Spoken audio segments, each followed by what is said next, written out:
Runaway brides of Reddit, what's your story? What was the final straw? How last second did you leave?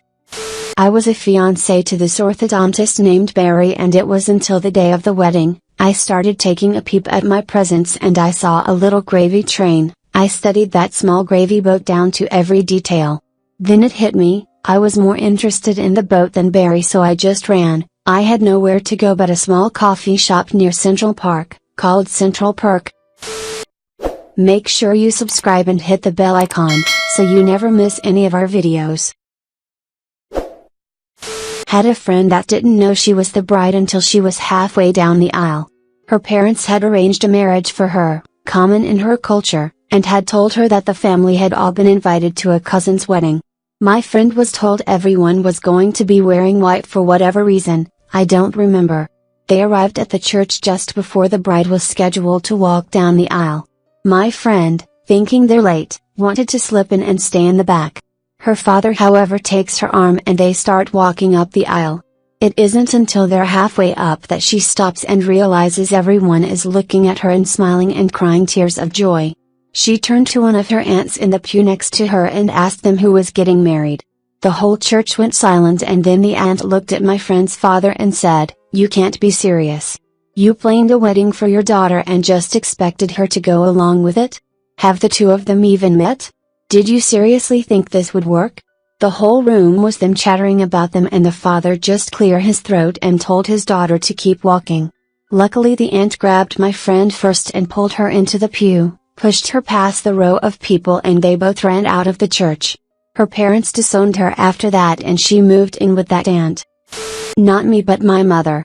My mom called off the wedding just weeks before the ceremony date, because she found out her fiancé had lied to her about his whereabouts and was partying at a hotel with friends and other women. She caught him in a hot tub at 1 a.m. with twin sisters. Fast forward about 3 years later. She starts dating and later marries the man who is my biological father. She said meeting the family was especially awkward when she discovered my father had 3 sisters, 2 of which were the twins she caught her ex-fiancé with in the hot tub. Edit, wow. Thank you for the silver. Never thought this would be the post to receive it. Some things to clarify: my mom and dad stayed together and later got married after my mom had learned who his sisters were, so she did get over the fact that they were essentially what ruined her first wedding. My mom and dad are divorced now and have been for years, which is unrelated to my dad's sisters or his family in general. They just weren't compatible together and argued a lot. Not a big surprise that my dad wasn't the most faithful man either. I get my faithfulness in relationships from my mom, thank God. My boyfriend at the time had a female friend who, the night before her wedding, finally spilled to several friends, including him, that her fiancé had been emotionally and physically abusing her, and she wasn't sure she should get married. We'd all noticed her being distanced from us, but she denied every time that something was wrong. The next day, her family mobilized to get the word out to all her guests, and a bunch of her friends essentially forced themselves into the guy's house to get all her things back. My boyfriend was a cop, so he had a duty to press charges or something on the guy. I was never clear on this part. The woman was pissed off at him for a while, but now a few years later is seeing someone great whom I've actually known forever and is quite a bit happier now. Plus, she knows her friends and family have her back and can get S done. Not my story, but my best friend's. Back in high school I had this friend called Cheyenne. We were very close and loved planning our dream weddings. Every month when the new bridal magazine came and we spent free period at a bench with a pen circling and gushing over dresses. Flash forward to junior year and she meets this guy called Nick. Nick was fairly popular at our school, mainly known for his older sisters who were triplets and just known for being the triplets. She and him started dating after a couple weeks and it was not good. They were on and off all the time, and it was known that he cheated on her every other weekend when she was away at her mom's house. After they graduated they broke up for a little bit and got back together after 3 to 4 months. Halfway through sophomore year of college Cheyenne starts acting very out of character.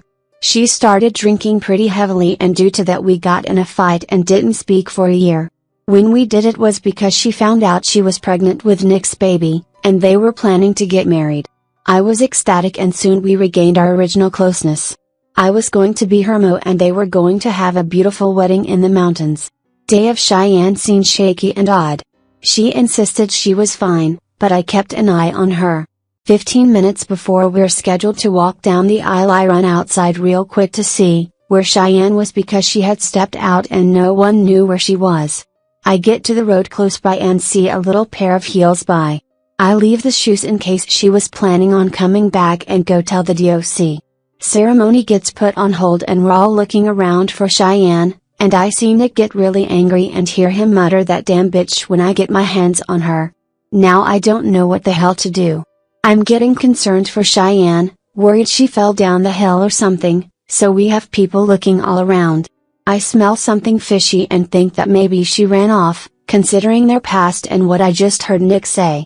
I drive into town, which was just a 10-minute drive, more like a 45 to 1 hour long walk, and see Cheyenne in her big white fluffy dress, easy to spot, walking into a bar. I go in to talk to her, ask her what the hell happened, and she confessed that Nick had been verbally, physically and sexually abusing her since high school. Apparently that morning he threatened her that if she didn't behave he'd kill her and her baby. I called the police immediately, notified the DOC to just cancel it all and that I found her, and drove her to the hospital. Long, messy trial later plus a restraining order. He was behind bars and she moved to Portland, so she'd be close enough to her family but far enough away from him. Now she's getting remarried in September 2020 and her baby is now 4 years old and beautiful. Her name is Harmony. Heard a story from my mom about a friend of hers who planned on getting married. He was a great guy, very loving and responsible etc., but his one flaw was his terribly bad temper. Their quarrels were always so bad that she would come crying to my mom about how he yelled at her. My mom advised her friend to leave before it's too late, but the friend genuinely thought he would change. The day before the wedding he threw a tantrum so bad that he yeeted a whole table past her head. She nearly died. She canceled the wedding and never talked to him again. I was almost the runaway bride, and I regret not making that decision. Dated my high school sweetheart for almost 2 years before the jealousy became overwhelming. I broke up with him a month after we'd graduated, but we were going to the same college and met up again that fall. I found myself pregnant by that October, and was kicked out of my Catholic home. His parents let me stay with them, but we could no longer live in sin and had to be married. I didn't want to go back to living in my car, so I agreed. Parents wiggle back into my life before the wedding. Fast forward to day of the ceremony and the music begins playing. I stand to start walking down the aisle. My dad takes my hand and says, "You know, you don't have to do this, you could come home with us." WTF. Could he have mentioned this an hour, a day, a week before? I have always hated drama, and didn't want to be that person, so I just said that I couldn't, and I got married. My ex was controlling, manipulative, and how abusive he was had become much less subtle. I became pregnant and turned overt when we moved out of his parents' house a year later. I ran when he nearly hit our baby's skull with his shoe, which he threw because he'd found something in the carpet I didn't vacuum properly. Yeah, totally should have picked the runaway bride option. Not me, and I'm not sure it counts as runaway, but my sister broke up with her fiancé 4 months before their wedding, which was already planned and paid for. I'll be honest, I don't know the full story. Even now, 18 months later, she still hasn't fully opened up to us about it, but I never really liked the guy. He was nice enough, but he absolutely could not handle his drink. He could never have a little drink, no, he had to drink the whole bar every time, then would come home and puke up over the entire house. He then had the audacity to complain whenever my sister would go out with her friends just for a couple of drinks, to the point where he eventually just stopped letting her go out altogether. His family was an absolute mess as well. His mom and stepdad were pretty cool, but they moved to Canada to pursue their dreams, leaving my sister and her fiancé in the hands of aunts and uncles who did not approve of her at all. His little brother was on off with his teenage girlfriend he eventually knocked up, and who was always trying to one-up my sister too. Eventually, as far as she's told us, she just felt trapped by the guy. She was prohibited from hanging out with her friends, and was forced to go to family events with people who despised her. He made her distance herself from us, which I think was painful for her as she essentially missed quality time with her new nephews at the time. He basically controlled every aspect of her life. Anyway, she unceremoniously dumped him on New Year's Eve, and cancelled the wedding then and there. I don't think she even saw him again after that. She was always out when he came to collect his stuff. Obviously his family weren't too happy about it and harassed her for months. She became depressed and needed medication, but it was my family that had to foot the wedding bill anyway. They were just glad to have their daughter back. My GF's friend got married to a royal F-King douche recently. He called her fat on their first date, forced her to sell the modest house she already owned to buy him a massive F-King monster, forces her to be distant from her friends, and we suspect he hits her, among many other things I'm not privy to. At the wedding he put together a slideshow which was dominated by pictures of him, and his friends with a few of him and his wife. He spent 80% of his speech talking about how grateful he is for his friends. We were all rooting for her to be a runaway bride. Alas, she went through with it and got understandably drunk. He berated her for being drunk and told her she is an embarrassment, despite being quite inebriated himself. Please people, if you're in a bad situation, seek help or let your friends help you.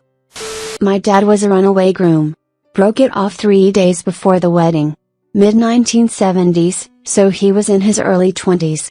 His fiancée, not my mom, obviously, and her mother pressured him into proposing, which he did with my grandmother's ring. He also felt society sort of demanded it. It was more common to marry at that age than it is today. Deep down he knew she simply wasn't the one, but figured maybe all men felt that way before a wedding, so he ignored that and hoped his feelings would change. Months passed and the wedding was all planned out. When relatives and friends from out of town began flying in for the wedding and gifts were arriving, reality hit him hard and he, to quote Gob Bluth, realized he made a huge mistake. He sat my grandma and grandpa down and said, "Guys, I don't want to do this." They were proud of him for being honest and actually sort of thrilled. It turns out they hated her guts. But they told him he needed to immediately tell her face to face. And so my dad did. Like a scarred war veteran, he refuses to tell me details, but said it was the most gut-wrenching conversation/argument/hell he had ever experienced. But he ended it. Of course this was the 1970s. You can't just mass announce the wedding is cancelled via text or Facebook message, which a friend of mine did.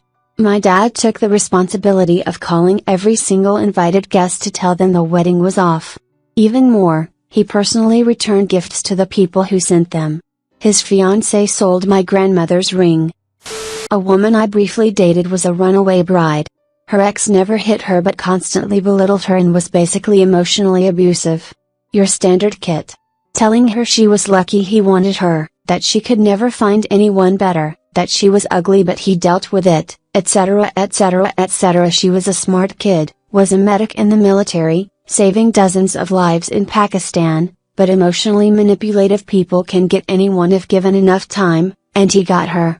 On her wedding day, her dad, who wasn't usually in the picture, having divorced when she was a teen, was having a conversation with her in the ready room, and got concerned when she started repeating a lot of the things her fiancé was saying to her.